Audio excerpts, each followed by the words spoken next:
আমাদের এই দেশের একটা বিরাট পরিবর্তন হওয়া দরকার। এই পরিবর্তনের মধ্য দিয়ে যদি নূতন কিছু আমরা দেখতে পাই, এই অসভ্যতা, এই বর্বরতা, এই নৃশংসতা আর ভালো লাগে না। আমাদের যারা নূতন আসবে, নূতন প্রজন্ম যারা, এইটা আসুক, দেখুক এবং তাদের ভিতরের একটা পরিবর্তন আসুক, না হলে এর থেকে মুক্তি নেই। এটি তো অনেক দিনের স্মৃতি বিজড়িত। এখানেই আমি মানে মানে কী বলে, বহু বছর কাজ করেছি, বহু বছর এখানে দেখেছি। আমাদের কাজের ভবন ছিল প্রগতি ইন্স্যুরেন্সে, কিন্তু এখানেও প্রথম আলোর যে অংশ ছিল, এখানে হিসাব রক্ষণ বিভাগ ছিল, বিজ্ঞাপন বিভাগ ছিল, চরকি ছিল, এবং প্রতিদিনই উপরে ক্যান্টিন ছিল। প্রতিদিনই আসতাম। কিন্তু সেখানে এবং এখানে আমাদের বন্ধুরা, আমাদের সহকর্মীরা কাজ করতেন, এবং তাদের সমস্ত কিছু এইভাবে জ্বালিয়ে দেওয়া। এবং যেখানে জ্ঞানকে যারা সহ্য করতে পারে না, তারা তো সভ্য মানুষ হতে পারে না। আপনি বই কি ক্ষতি করেছে? বই তো মানুষের আলো জ্বালায়, জ্ঞান দেয়। সেই বইকে যারা সহ্য করতে পারে না, তারাই এই ঘটনা ঘটিয়েছে। এবং তাদের মানে এখানে এসে কি, এখানে মর্মাহত হওয়া ছাড়া আর কিছু বলার নেই। কারণ তাদের মানে ঘৃণা করার মতো ভাষা তাদের খুঁজে পাই না। কারণ মানুষ এত নিচে নামতে পারে, এত বর্বর হতে পারে, এটি এখানে এসে আবারও সেটি উপলব্ধি করলাম। হ্যাঁ, এটি আপনি বলেন যে মত, একটা আধুনিক সভ্য সমাজের মূল কথা কি? মানুষ তার মতো চিন্তা করবে, নিজের মতো চিন্তা করবে, এবং সেই চিন্তাটা প্রকাশ করবে। এই চিন্তা যারা করতে দিতে চায় না, যারা মত প্রকাশ করতে দিতে চায় না, অন্যের মত রুদ্ধ করতে চায়, তারাই এই ঘটনা ঘটিয়েছে। এটা তো বর্বরতা।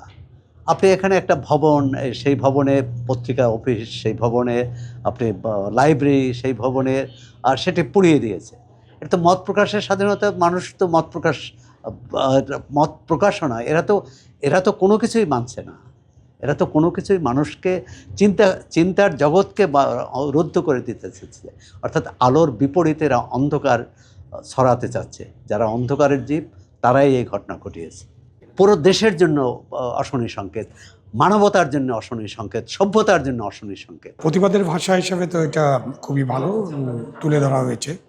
এখানে যে ধ্বংসযজ্ঞ চালানো হয়েছে, এটাকে আমি মেটিকুলাস ডিজাইনের অংশ মনে করি।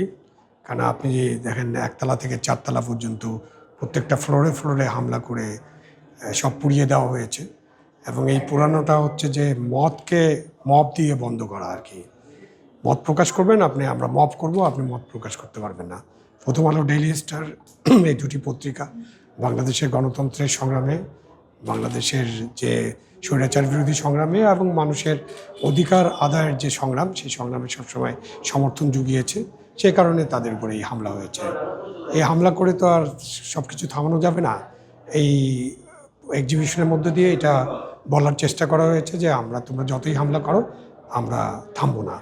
এবং আমি চাই প্রথম আলো এবং ডেইলি স্টার যেন না থামে, ভবিষ্যতে যেন তারা এই কাজটাই করতে থাকে। এটা তো অবশ্যই একটা অশনি সংকেত। গণমাধ্যম সবসময় তো একটা তোপের মুখে থাকে। গণমাধ্যম মানেই তো হলো একটা রিস্কি বিজনেস। আপনি মত প্রকাশ করবেন, আপনি ন্যায় কথা তুলে ধরবেন, আপনি সত্য প্রকাশ করবেন, এটা কেউ পছন্দ করবে না। সুতরাং এটা একটা অশনি সংকেত। বাট এর মধ্য দিয়ে আমাদের শেখার বিষয় হলো যে আমরা সবাই ঐক্যবদ্ধ থাকব। জাতি হিসেবে আমাদের ঐক্যবদ্ধ থাকতে হবে, যাতে মত প্রকাশের স্বাধীনতা কোনোভাবেই কেউ বিঘ্নিত করতে না পারে।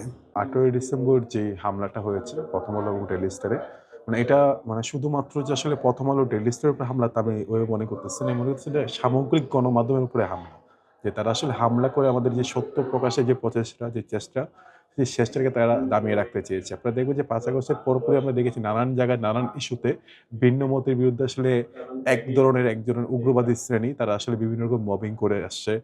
তারা মব করে আসলে তাদের যেই মত, সেই মত চাপিয়ে দেওয়ার চেষ্টা করতো।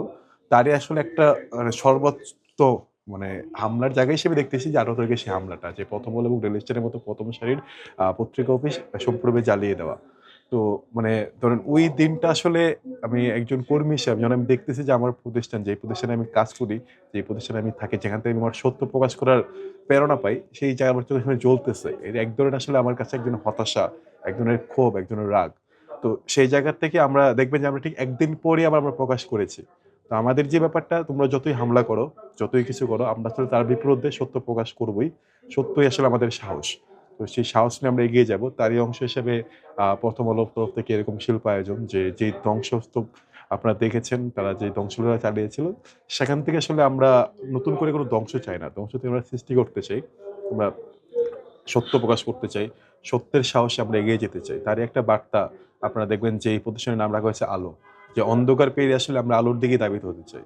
আসলে আমরা এখানে অ্যাকচুয়ালি দেখতে এসেছি যে মানে যেহেতু একটা আমরা এটা তো কখনো হয়নি যে একটা পুরা বিল্ডিং থেকে একটা এক্সিবিশন করা হচ্ছে এভাবে। তো আমরা আসলে অনেক আগ্রহ নিয়ে দেখতে এসেছিলাম যে আসলে এটা কীরকমভাবে প্রদর্শনী করা হচ্ছে, এবং আমরা এসে দেখে আমরা কি বলবো মানে খুবই অবাক লাগছে যে এইভাবেও একটা এক্সিবিশন করা যায়। সবসময় তো আমরা শিল্পকলাতে যে এক্সিবিশনগুলো দেখতাম আর্ট অ্যান্ড সব কিছু নিয়ে, বাট এইভাবে জিনিসটা আসলে খুবই অন্যরকম এবং মনে হচ্ছে অনেক স্মৃতি জড়ানো।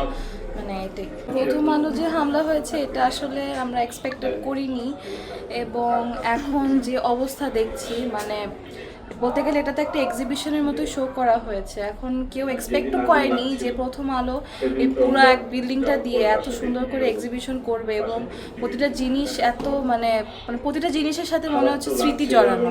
তো মানে এটা আসলে খুব দুঃখজনক ছিল যে প্রথম আলো অফিসটা পুড়িয়ে দেওয়া হয়েছে, এবং মানে আসলে আমরা অনেক দুঃখ প্রকাশ করছি এটা।